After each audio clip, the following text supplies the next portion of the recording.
I would love to have a real conversation with you about the issues. You've noted you think Republicans are afraid to debate you or talk to you or discuss the issues with you. Not only am I eager to discuss the issues with you, I'm willing to offer $10,000 to your campaign today. Good to see you. First of all, I just want to know quickly. She's making news with you here. Go ahead. Quick comment. First of all, how dare you catcall Alexandra Ocasio-Cortez by inviting her on your show? I mean, how dare you? That's sexism in action right there. Yeah, apparently. You know, what do you think of that, though? I mean, to use that term, which, you know, that's just to remind everyone, a woman's walking down the street and someone, you know, whistles or something, that's catcalling. How is what you did, asking her to have an intellectual debate on the actual issues, how is that in any way relevant or similar to a catcall?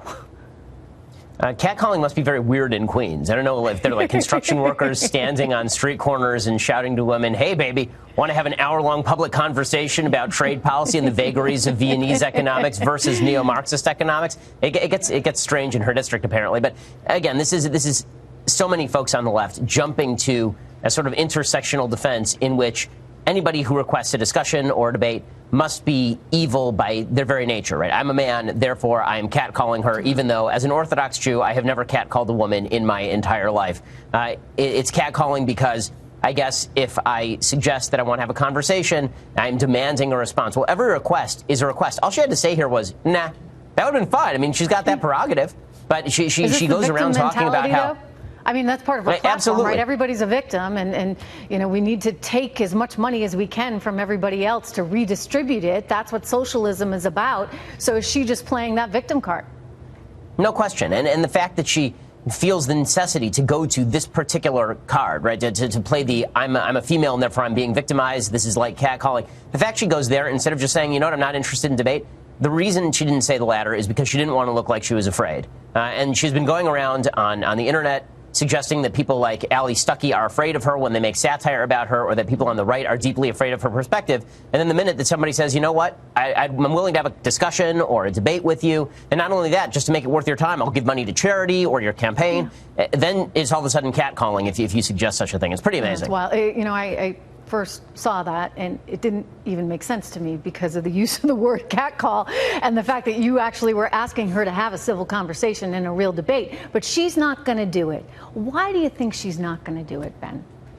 Well, I mean, I don't think there's a lot of upside for her, to be frank. I mean, if she were to get into a discussion with somebody who asks her tough questions, I don't think she has the information or the philosophy at her disposal to actually answer those questions well. And she knows that, which is why her best move here would have been either to just ignore or to say no, and then everybody would have moved on with their life. But instead, it turned into her invoking victim status, which, you know, rallies the base. There's no question folks in the media are very excited about this. If you look at the leftist response to her tweet, it's Ocasio-Cortez responds the way every Democrat should respond to anybody on the right who wants to have a discussion. And then they wonder why more Americans are turning away from the intersectional left than ever. Yeah, you know, Ben, one of the things that has always made us great is an appreciation for some kind of intellectual diversity, right? Being able to have civil debates, being able to share ideas. I mean, that's how we evolve. That's how we get better. But when one side isn't even willing to have the conversation, where does that leave us as a country? Yeah, that is the serious problem. And what's absurd is there are a bunch of folks on the left who responded to this entire controversy by tweeting at me. These are mainstream left commentators saying, well, why don't you have me on your show? And I was like, OK.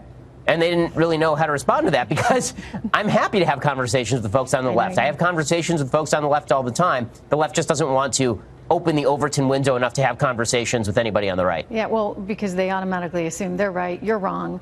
And they don't want to be proven otherwise with any kind of factual knowledge. I mean, look, you know, I think if you go out and you ask anyone, and you know this better than Americans believe in opportunity, right, and prosperity. It's just in our DNA. It's part of what this country was founded on. But you go around the world, and whether you're talking about Venezuela, or you're talking about Cuba, you're even talking about Denmark, where they charge well over 50% in taxes at the federal rate. So everybody's working for the government, where you pay 180% tax on a car, which is more than the cost of a car. Or, you know, you go to college and get a stipend. They plan on 5 years, but everybody's taking 6+ years because you're being paid to go to a free college. It shows you, when you look at their debt levels, even in Denmark, it just doesn't work, does it? Well, I mean, this is the serious problem with a lot of socialist philosophy, is that they're constantly shifting the goalposts. You know, is it that their education system is good, or their healthcare system is good?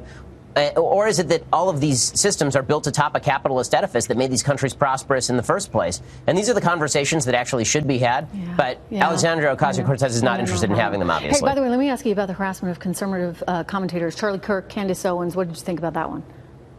Oh, well, I mean, obviously, that was insane. And I told Charlie I feel lucky that I eat in kosher restaurants where most of the people who are around me are members of my community, because I'd like to be able to get through a meal in peace. Apparently, Charlie and Candace cannot. Well, you know, Ben, I'll tell you one thing.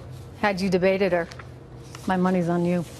Well, it would have been fun. Would have been fun. Oh, well. All right. Thank you so much. It's good to see you. Thank you for being here. You too. First.